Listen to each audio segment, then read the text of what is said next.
نحمد ونصلي على رسوله الكريم اما بعد فاعوذ بالله من الشيطان الرجيم بسم الله الرحمن الرحيم اللهم صل على سيدنا ومولانا محمد وعلى آله وسلم رب زدنی علما۔ حدیث رسول صلی اللہ علیہ وآلہ وسلم چینل پہ آپ سب کو خوش آمدید۔ آج انشاءاللہ تعالیٰ ایک بہت اہم موضوع ہے، ہمارے جو معاشرے کا جو اس میں اخلاقی خرابیاں ہیں ان کے بارے میں ایک بہت اہم گفتگو انشاءاللہ آج ہوگی۔ تو گزارش اگر تھوڑا ٹائم نکال کے انشاءاللہ ضرور سنیے گا، خاص طور پہ خواتین، انشاءاللہ تعالیٰ بہت سارا فائدہ ہوگا۔ اللہ تعالیٰ ہمیں عمل کی توفیق عطا فرمائے۔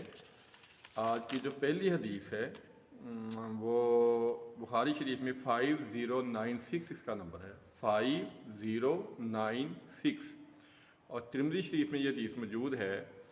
2728 نمبر پہ، اور اس کے جو راوی ہیں وہ ہیں حضرت اسامہ بن زید رضی اللہ تعالی عنہ، اور روایت کرتے ہیں کہ نبی پاک صلی اللہ علیہ وسلم نے ارشاد فرمایا کہ میں نے اپنے بعد مردوں کے لیے عورتوں سے بڑھ کر اور کوئی فتنہ نہیں چھوڑا۔ اور ایک روایت میں یہ بھی ہے کہ ہر امت کا کوئی نہ کوئی فتنہ ہوتا ہے، تو میری امت کے لیے جو فتنہ ہے وہ عورت ہے۔ ایک جگہ مال و دولت کا بھی کہا گیا ہے، لیکن یہ جو فتنہ ہے یہ بہت خوفناک فتنہ ہے، بہت خطرناک فتنہ ہے جس کا کوئی حل نہیں ہے۔ خواتین ناراض نہ ہوں، اللہ کے نبی نے یہ بھی فرمایا ہے کہ جو جنت ہے وہ ماں کے قدموں کے نیچے ہیں۔ عورت کا بہت مقام ہے، عورت کا بہت مقام ہے۔ اسلام نے جتنی عورت کو عزت دی ہے، جو رتبہ دیا ہے، وہ کسی اور مذہب میں نہیں دیا۔ لیکن وہ جیسے کہتے ہیں 5 انگلیاں برابر نہیں ہوتی، تو کچھ خواتین تو ماشاءاللہ ایسی ہوتی ہیں جن کے قدموں کے نیچے جنت ہوتی ہے، اور کچھ خواتین ایسی ہوتی ہیں جو فتنے کا باعث بنتی ہیں۔ وہ نبی پاک صلی اللہ علیہ وسلم کی ایک اور روایت ہے، آپ نے فرمایا تھا کہ جو عورت خوشبو لگا کر باہر نکلے اس لیے کہ لوگ اس کی طرف متوجہ ہوں، وہ زانیہ عورت کی طرح ہے۔ یہ ہیں وہ عورتیں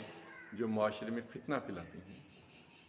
یہ ہیں وہ عورتیں جو معاشرے میں فتنہ پھیلاتی ہیں، اخلاقی برائیوں کی وجہ بنتی ہیں۔ اس میں صرف عورت کا قصور نہیں ہوتا، مرد کا بھی قصور ہوتا ہے، لیکن اگر عورت اپنے آپ کو پردے میں جو اسلام نے حکم دیا ہے، پردے میں اگر چھپا کے باہر نکلے تو انشاءاللہ تعالیٰ عورت ایک فتنہ نہیں ہوگی، عورت ایک ماں کا روپ ہوگی، ایک بہن کا روپ ہوگی، ایک بیوی کا روپ ہوگی۔ اس کو جو دوسرے معاشرے کے لوگ ہیں بڑی عزت کی نگاہ سے دیکھیں گے۔ یہ چیز مشاہدے میں دیکھنے میں آئی ہے کہ جو عورت پردے کا اہتمام کر کے باہر نکلتی ہے کسی کام کے سلسلے میں، کسی مرد کی کوئی جرت نہیں ہوتی کہ اس کی طرف غلط نگاہ اٹھائے یا اس کے ساتھ کوئی غلط حرکت کرے۔ تو جو عورتیں پردے کا اہتمام کر کے نہیں نکلتی باہر، جن کو فتنہ کہا گیا ہے، وہ ہیں معاشرے میں جو اخلاقی برائیاں ہوتی ہیں ان کی وجہ بنتی ہیں۔ ایک اور حدیث ہے کہ نبی پاک صلی اللہ علیہ وسلم نے ارشاد فرمایا، ایک یہ بھی ہمارے بہت رواج ہے کہ خواتین اکیلی گھر سے نکل پڑتی ہیں کسی کام کے سلسلے میں، یا ویسے شوق میں بہت سارے سیر وغیرہ کرنے کے لیے خواتین گھر سے اکیلی نکل جاتی ہیں۔ اس کے بارے میں ذرا روایت سن لیں۔ ترمذی شریف میں یہ روایت موجود ہے 1177، اور مسلم شریف میں 1340، اور سنن ابی داؤد میں 1726 نمبر ہے اس کا، اور سنن ابن ماجہ میں ہے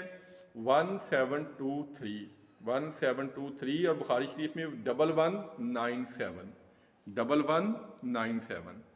یعنی کہ 4-5 میں نے آپ کو کتب حدیث کے دے دیے ہیں حوالے جن میں یہ حدیث موجود ہے، اور اس کے راوی ہیں حضرت ابو سعید خدری رضی اللہ تعالی عنہ، اور روایت کرتے ہیں کہ نبی پاک صلی اللہ علیہ وسلم نے ارشاد فرمایا، کوئی عورت جو اللہ پر ایمان رکھتی ہے اور یوم آخرت پر ایمان رکھتی ہے، وہ 3 دن کا سفر اکیلے طے نہ کرے یہاں تک کہ اس کے ساتھ اس کا شوہر، بھائی، بیٹا یا کوئی محرم ہو۔ یہ بھی ایک فتنے کی وجہ بنتا ہے جب عورتیں اکیلی باہر نکلتی ہیں ساتھ۔ یہ تو ہو نہیں سکتا کہ اللہ معاف کرے، ویسے تو کوئی خاتون ہوگی جس کا کوئی بھی محرم نہ ہو، خاوند ہوگا، بھائی ہوگا، بیٹا ہوگا، کوئی اور محرم بھتیجا بھانجا، کوئی نہ کوئی لازمی ہوگا۔ تو یہ جو خواتین اکیلی نکلنے لگتی ہیں باہر سفر کرنے کے لیے، وہ اس حدیث پہ غور کریں کہ آپ نے فرمایا جو اللہ پر اور یوم آخرت پر ایمان رکھتی ہے وہ عورت 3 دن کا سفر بھی اکیلے نہ کرے، اور ایک روایت میں تو 1 دن کا سفر کرنے کی بھی اجازت نہیں ہے عورت کو۔ یہ جو عورت کو فتنہ کہا گیا ہے، یہ اسی لیے کہا گیا ہے کہ یہ اپنی عزت اور اپنے مقام اور اپنے مرتبے کو پہچان نہیں سکی۔ اگر پہچان جائے تو پھر تو اس کے قدموں میں جنت ہے، پھر تو اس کے قدموں میں جنت ہے۔ باہر نکلنا عورت کے لیے وہ کسی بھی حال میں ٹھیک نہیں ہے، خدا نہ خواستہ اس کو کوئی بہت مجبوری ہے تو پھر بھی اپنے پردے کا وہ اہتمام کر کے باہر نکلے۔ اپنے لباس کا خاص طور پہ نبی پاک صلی اللہ علیہ وسلم نے ارشاد فرمایا تھا کہ بہت ساری عورتیں ایسی ہوتی ہیں جو لباس پہنے ہوئے بھی ننگی ہوتی ہیں۔ تو آج کل جو ہمارے خواتین کا لباس ہے، اللہ تعالیٰ معاف کرے، میں سب کی بات نہیں کر رہا، ماشاءاللہ بہت ساری خواتین ایسی ہیں جو مکمل پردے کا اہتمام کر کے باہر نکلتی ہیں، اگر کوئی جاب پہ جا رہی ہے یا کہیں اور بھی جانا ہے، لیکن اکثریت ایسی ہے کہ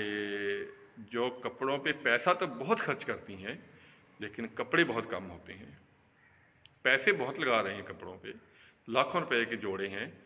لیکن وہ جسم چھپانے کے لیے نہیں، وہی جو آپ صلی اللہ علیہ وسلم نے فرمایا کہ لباس پہنے ہوئے بھی ننگی ہوں گی۔ یہ وہ فتنہ ہے جو آج کل پھیلا ہوا ہے معاشرے میں۔ اللہ معاف کرے، اب تو ایسے حالات ہیں کہ اگر کسی شادی وغیرہ پہ جانا ہو، اول تو کوشش کی جاتی ہے کہ جائے نہ جائے، لیکن دنیا داری ہے، بہت سارے ایسے ہوتی ہیں چیزیں جہاں جانا پڑتا ہے، تو ایسے لگتا ہے جیسے ہم کسی غیر مسلموں کی شادی میں آ گئے ہیں۔ ایک تو خواتین کے لباس اس طرح کے ہوتے ہیں اور میک اپ انہوں نے اس طرح کیا ہوتا ہے، اور پردے کا کوئی اہتمام ہی نہیں ہے۔ دوپٹہ تو اب صرف گلے میں لٹکانے کے لیے رہ گیا ہے، باقی تو اللہ تعالیٰ معاف کرے، اللہ تعالیٰ معاف کرے۔ یہ جو بیوی کا جو سنگار ہے عورت کا، یا اس کا جو جسے ہم میک اپ کہتے ہیں، یہ اس کا حق ہے، لیکن یہ حق صرف اپنے شوہر کے لیے ہے، غیروں کے لیے نہیں ہے۔ غیروں کے لیے اگر وہ اہتمام کر کے جیسے محفلوں میں جاتی ہیں تو اس کے بارے میں تفصیل سے تو بات نہیں ہو سکتی، لیکن احتیاط کرنی چاہیے، بہت احتیاط کرنی چاہیے۔ یہ جو معاملات ہیں یہ بہت سارے گھروں کے اجڑنے کا باعث بن جاتے ہیں۔ بہت سارے جو مرد دوسری عورت کی طرف متوجہ ہوتے ہیں، ان میں زیادہ قصور جو ہوتا ہے وہ عورت کا ہوتا ہے۔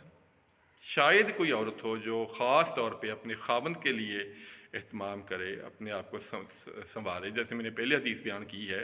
نبی پاک صلی اللہ علیہ وسلم فرمایا کہ ام سلمہ میرے لیے ایسے سجتی ہے جیسے جنت کی حور ہوتی ہے۔ تو عورت کا جو سجنا ہے، سنورنا ہے، جو اس کا میک اپ ہے، جو اس کا اہتمام ہے، اس کا حق ہے، لیکن اپنے خاوند کے لیے۔ تو مشاہدے میں تو یہی چیز آئی ہے کہ گھر میں خواتین اپنے کپڑوں کا یا اپنے میک اپ کا بالکل دھیان نہیں رکھتی اپنے شوہر کے لیے، لیکن جب کہیں جانا ہو تو پھر وہ فتنے کا باعث جو کہا گیا ہے وہ یہی ہے کہ وہ سج سمر کے جاتی ہیں تاکہ دوسرے لوگ انہیں دیکھیں۔ یہ شاید خواتین مجھ سے ناراض ہو جائیں، لیکن اللہ کرے اگر کسی کی بات سمجھ میں آ گئی تو پھر انشاءاللہ تعالیٰ بڑا فائدہ ہوگا اس کا، کہ یہ جو میاں بیوی کی آپس کی اٹریکشن ہے یہ بہت ضروری ہے، رشتے کو قائم رکھنے کے لیے بہت ہی ضروری ہے۔ تو خواتین کو چاہیے کہ جب ان کا شوہر باہر سے آنے والا ہو ڈیوٹی سے یا کسی کام سے، تو اپنے آپ کو کوشش کریں کہ صاف ستھرا کریں، اپنا ہلکا سا میک اپ کریں تاکہ اس کو پتہ چلے، وہ آپ نے کہا کہ بیوی وہ ہے جس کو دیکھ کے شوہر خوش ہو جائے۔ تو عورت کو دوسروں کو خوش نہیں کرنا چاہیے بلکہ اپنے خاوند کو خوش کرنا چاہیے۔ تو یہ فتنے کا مفہوم ہے۔ ایک اور حدیث اس سلسلے میں ہے، بڑا اہم موضوع ہے یہ، اللہ کرے آپ کی سمجھ میں آ جائے۔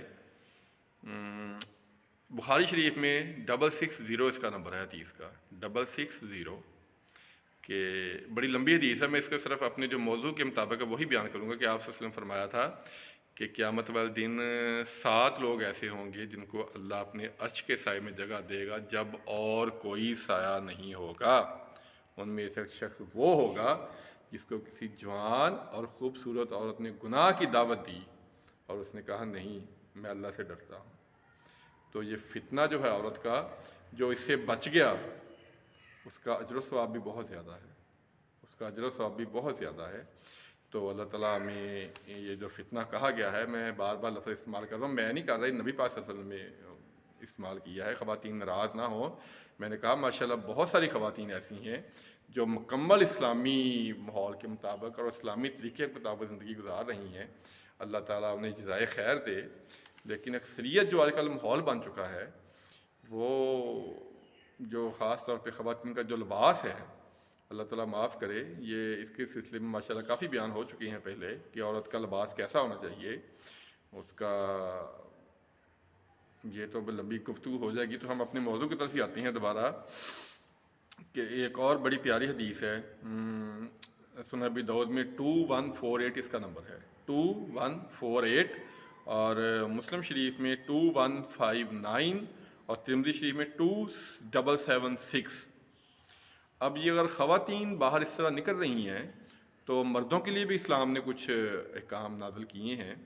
یہ جو میں نے نمبر بتایا یہ حدیث ہے کہ نبی پاک صلی اللہ علیہ وسلم فرمایا کہ عورت پہ اگر پہلی نظر پڑ جائے تو فوراً اپنی نظر ہٹا لو۔ پہلی نظر اگر اچانک پڑ گئی ہے تو اس کی تو معافی ہے، لیکن عورت کی طرف دوسری اجنبی عورت کی طرف دوسری نگاہ جو ڈالنا ہے، یہ گناہ کا کام ہے۔ صرف عورتوں کے لیے نہیں بلکہ مردوں کے لیے بھی یہ طریقہ سکھایا گیا ہے کہ اجنبی عورتوں سے بالکل بھی گفتگو نہیں کرنی، اگر ضرورت پڑے تو سخت لہجے میں، عورت کے لیے یہ خاص طور پہ حکم ہے کہ اجنبی مردوں سے اگر گفتگو کی ضرورت ہے تو سخت لہجے میں، اپنا لہجہ نرم نہ کرے تاکہ اس کے دل میں کوئی اس طرح کا خیال نہ آئے۔ یہ جو عورت کا فتنہ ہے یہ بہت خوفناک فتنہ ہے، بہت ہی خوفناک فتنہ ہے یہ۔ میں بڑے سوچ سمجھ کے الفاظ استعمال کر رہا ہوں کہ خواتین فتنہ اسی وقت بنتی ہیں جب وہ اپنی گھر کی چار دیواری سے باہر نکلتی ہیں، اس وقت فتنہ بنتی ہیں۔ اور پھر وہ لباس میں اگر احتیاط نہیں کرتی،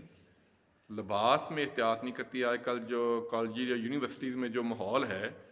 اللہ تعالیٰ معاف کرے، اللہ تعالیٰ معاف کرے، ایسا لگتا ہے کہ جیسے اب کیا کہا جائے اس کو،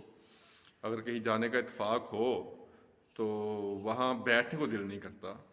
اور ہمارے شادی بیاہ کا ماحول تو اس قدر خراب ہو چکا ہے، ایک تو وہاں پردے کی پابندی نہیں ہوتی اور دوسرا بیہودہ قسم کا جو میوزک وہاں لگایا جاتا ہے،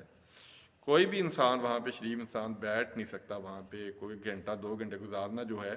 وہ ایک عذاب ہوتا ہے۔ میں حیران ہوں کہ وہاں خواتین بیٹھی ہوتی ہیں، مرد ہے، ساتھ ہی بیٹے بیٹھے ہیں، بیٹیاں بیٹھی ہیں، بھائی بیٹھے ہیں، اور جس طرح کا وہاں بیہودہ میوزک اونچی آواز میں لگایا جاتا ہے، یہ بھی فتنے کا باعث ہے۔ یہ جو کمبائن ہو رہے ہیں ہمارے فنکشن، خاص طور پہ پھر میں وہی کہوں گا کہ خواتین انہی موقعوں پہ خاص طور پہ تیار ہوتی ہیں، تو یہ جو ہے یہ فتنے کا باعث بنتا ہے، یہ فتنے کا باعث بنتا ہے۔ اس سے معاشرے میں بہت ساری اخلاقی برائیاں جو ہیں وہ ہمارے معاشرے میں بڑھ رہی ہیں۔ اور ایک اور مسئلہ ہمارے ہے کہ ہم اولاد کی جلدی شادی نہیں کرتے اور دیکھتے رہتے ہیں، یہ ہماری برادری ہو یا کوئی بہت پڑھا لکھا ہو، کوئی پیسے والا ہو، یہ بھی ایک فتنے کا باعث بن رہا ہے۔ اس کے بارے میں ذرا حدیث سن لیں کہ اسلام کیا کہتا ہے، کہ نبی پاک صلی اللہ علیہ وسلم نے ارشاد فرمایا کہ ایسا شخص تمہیں شادی کا پیغام دے، یعنی بیٹی کے لیے یا بہن کے لیے، جس کے دینداری اور اخلاق میں تمہیں کوئی شک نہ ہو، یعنی وہ نیک ہو اور اس کا اخلاق اچھا ہو، تو اس کا رشتہ قبول کر لو، اگر نہیں کرو گے تو زمین میں فتنہ اور فساد پھیلے گا۔ یہ حدیث موجود ہے ترمذی شریف میں 1084 نمبر پہ۔ تو اولاد کی جلدی شادی کر دینی چاہیے، اس سے بھی فتنے میں بہت ذرا کمی آئے گی۔ اللہ تعالیٰ سے دعا ہے کہ اللہ تعالیٰ ہماری ماؤں، بہنوں، بیٹیوں کو اسلام کے مطابق زندگی گزارنے کی توفیق عطا فرمائے، اور یہ جو لفظ فتنہ استعمال ہوا ہے، اللہ تعالیٰ اس سے ہمیں سب کو محفوظ رکھے۔ ہم سب کو محفوظ رکھے. اور یہ چیزیں کم ہو سکتی ہیں. میں پہلے بھی عرض کر چکا ہوں کہ اگر ہم اسلام کا مطالعہ شروع کر دیں، اگر ہم اپنے دین کو پڑھنا شروع کر دیں، تو یہ جو میں نے حدیثیں بیان کی ہیں، شاید ان میں بہت ساری حدیث ایسی ہوں جو کسی نے پہلے نہ سنی ہو، اور دل میں خیال آ سکتا ہے کہ پتہ نہیں یہ کہاں سے بیان کر رہی ہیں. میں پہلے بھی عرض کر چکا ہوں کہ آپ کو حدیث کی کتاب کا نام اور نمبر بتانے کا صرف ایک ہی مقصد ہے کہ آپ خود بھی کھول کے پڑھیں کہ ہاں یہ حدیث موجود ہے، یہ حکم ہمارے نبی نے ہمارے لیے ہی دیا ہے. ہماری بدقسمتی ہے کہ ہم نے دین کو بالکل چھوڑ دیا ہے، کوئی بھی حدیث کی کتاب نہیں پڑھتا. بہت کم لوگ ہیں ایسے جن کو یہ شوق ہے کہ ہماری زندگی میں جو ہم گناہ کے کام کر رہے ہیں ہمیں پتہ ہی نہیں ہے کہ ہم گناہ کے کام کر رہے ہیں. تو وہ کیسے پتہ چلے گا؟ اس وقت پتہ چلے گا جب ہم حدیث کی کتب کا مطالعہ کریں گے، تو ہمیں پتہ چلے گا اوہو یہ کام تو ہم غلط کر رہے تھے. ہم نے اپنے معاشرے میں کس طرح رہنا ہے، ایک بیوی کا کیا رول ہے، ایک بیٹی کا کیا رول ہے، ایک ماں کا کیا رول ہے. یہ ہم اسی وقت پتہ چلے گا جب ہم حدیث کی کتب کا مطالعہ کریں گے. تو ہم نے یہ چھوٹا سلسلہ شروع کیا ہے کہ اللہ کرے کوئی بیان سن لے اور اس پہ عمل کر لے. کوئی خاتون جو پردے کا اہتمام نہیں کرتی وہ پردے کا اہتمام شروع کر دے، وہ اپنے شوہر کو عزت دینا شروع کر دے، تو ہمارے نامہ معلوم کو نیکی آ جائے گی. وہ حدیث میں بڑی دفعہ روایت کر چکا ہوں، جو لوگ سن رہے ہیں ان کو تو زبانی یاد ہوگی 3661 سنن ابی داؤد میں ہے اور 2942 بخاری شریف میں ہے کہ آپ نے فرمایا تھا دو مختلف صحابہ سے، ایک جگہ سہل بن سعد تھے اور ایک جگہ علی رضی اللہ تعالیٰ عنہ، کہ اگر تمہاری رہنمائی سے ایک شخص بھی رائے ہدایت پہ آ گیا